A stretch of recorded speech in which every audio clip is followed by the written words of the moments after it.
राधे राधे। मैं पंडित विकास कुमार व्यास पुनः आप सबके समकक्ष उपस्थित हुआ हूं। अभी किसी ने फोन करके पूछा कि हम लोग किसी मंदिर में गए थे दीपावली के उपरांत और प्रणाम कर रहे थे, तो वहां पे एक पंडित जी ने हमें टोक दिया कि ऐसे सीधा प्रणाम न करें। तो क्या हम लोगों ने गलती की?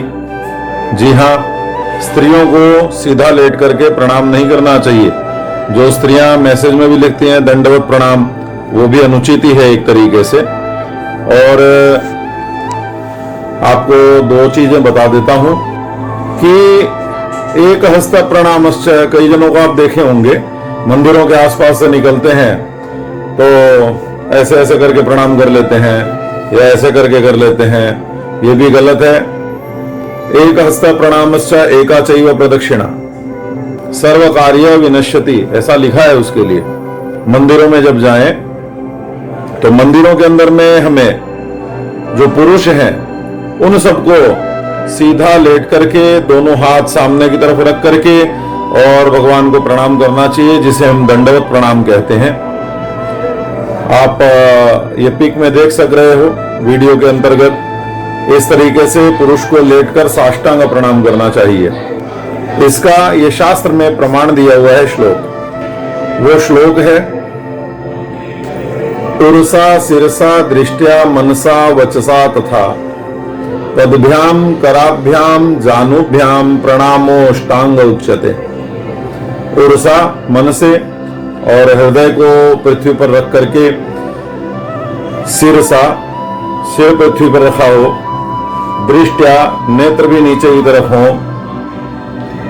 उर्सा सिरसा दृष्टिया मनसा जो मन है वो भी पृथ्वी पर हो और हमारा मन भगवान के चरणों में लगा हो, वचसा तथा वाणी जो वहां पर अपने प्रणाम करते हैं तब जय हो या पाहिमाम या मैं आपकी शरण में हूं, या श्लोक जो है प्रणाम करने के साष्टांगोयम प्रणामस्ते प्रयत्नेन मया कृता, ऐसे सीधा दंडवत लेट करके। मैं श्लोक आदि सब अपने डिस्क्रिप्शन में दे दूंगा, आप बिल्कुल उसको देख करके फॉलो अप करिए। परंतु जो स्त्रियां हैं उनके 8 अंग वो नहीं लगने चाहिए। उन 8 अंगों में उनका वक्षस्थल, जिससे वो मातृशक्ति समस्त विश्व का संचालन करने के लिए बच्चे को दुग्धपान कराती है, उसका भार पृथ्वी देवी सहन नहीं कर सकती। इसका एक श्लोक है, वो भी आपको बता देता हूं। दूसरा, जो मातृशक्तियां हैं, स्त्रियां हैं, उनका जो गर्भ है, वो गर्भ का जो स्थान है, उदर, पेट, स्टमक, वो पृथ्वी माता सहन नहीं कर सकती। उसको अपने पेट को और अपने वक्षस्थलों को नीचे लगा करके जमीन पर प्रणाम नहीं करना चाहिए, उससे बहुत ज्यादा दोष होता है। तो आप बिल्कुल दंडवत प्रणाम स्त्रियां जो भी हो न करें। वो वीरासन की मुद्रा में बैठकर और पूर्ण रूप से ऐसे झुककर, जिससे उसके वक्षस्थल उसके दोनों घुटने पर रहे और गर्भ जो स्थान है वो अंदर की तरफ उधर रहे, वैसे उसको प्रणाम और दोनों हाथ को सामने की तरफ जोड़ करके जो इस तरीके से मुद्रा रहे वो करनी चाहिए। यह है प्रणाम करने का तरीका। और किसी ब्राह्मण को आदि को प्रणाम करना हो, भूदेवों को या अपने माता पिता को प्रणाम करना हो, तो माता पिता भगवान स्वरूप है, उनको आप दंडवत प्रणाम बिल्कुल कर सकते हो। और नहीं कर सकते तो कई जनों को देखता हूं मैं ऐसे करके, या कई जना के प्रणाम, ये सब नहीं करना चाहिए, बहुत दोष के भागी होते हैं आप। प्रणाम करने का तरीका, अपने दाहिने हाथ से उनके दाहिने चरण को छूना है और अपने बाएं हाथ से उनके बाएं चरण को छूना है। तो ये एक तरीके से मत्स्य मुद्रा बन जाती है, क्योंकि दोनों कर एक दूसरे के ऊपर आ जाएंगे। बाएं के हर ऊपर में दाहिना कर आ जाएगा अपना, और फिर आप इस तरीके से अगर हाथ रखते हो चरण छूने के लिए, इस तरीके से उनके पैर का अंगूठा पकड़ लेते हो, अपने दाहिने हाथ से दाहिने पैर का अंगूठा और अपने बाएं हाथ से बाएं पैर का अंगूठा, उससे उनकी जो पॉजिटिव एनर्जी निकलती है किसी की भी, वो आपको भोग से लेकर मोक्ष तक संपूर्ण जगत की जो चीजें हैं वो कामधेनु के समान देने वाली हो जाती है। तो बिल्कुल जब आप प्रणाम करते हो तो ये ध्यान रखें स्त्रियां बिल्कुल ध्यान रखें, अपने पति को छोड़कर अन्य किसी भी पुरुष को, चाहे वो अपने पिता ही क्यों न हो, पैर छूकर प्रणाम न करे, दूर से झुक करके केवल प्रणाम कर ले, दोनों हाथों को जोड़ करके। दूसरी चीज आपको ये है, किसी भी गुरु को प्रणाम करते वक्त स्पर्श न करे, इससे उस गुरु को भी हानि है और आपको भी हानि है। स्त्रियां तो विशेष करके इसको ध्यान रखे, कभी भी स्पर्श करके प्रणाम न करे, दूर से ही अपना प्रणाम निवेदन कर देवे। आइए आपको वो श्लोक बता देता हूं जो लिखा गया है।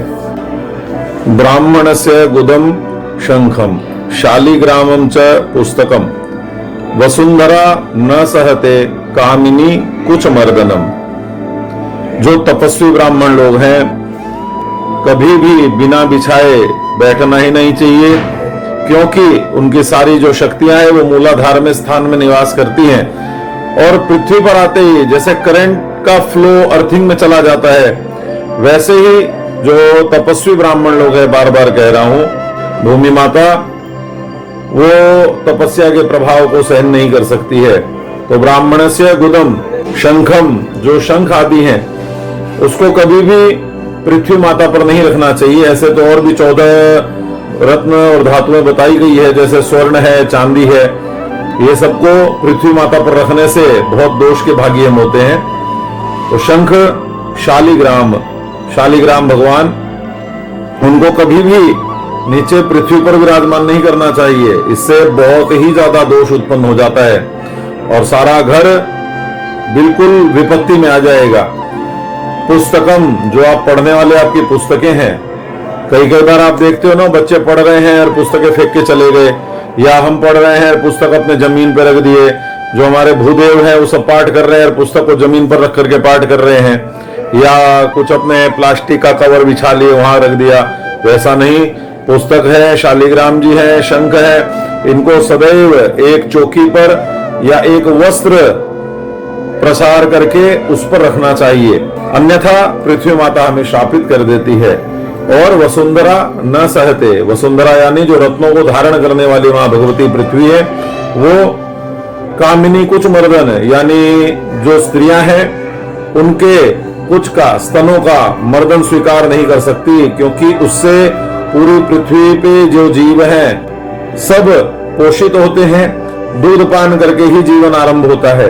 अतः स्त्रियां बिल्कुल भी इसका ध्यान रखती हुई प्रणाम जब भी करें मंदिरों में, तब बैठकर और सामने की तरफ झुककर दोनों हाथों को जोड़कर परस्पर, और तब प्रणाम करें। और पुरुष मंदिरों में दंडवत सीधा प्रणाम करें, अपने बच्चों को सिखाएं और धर्म को आगे ले जाएं।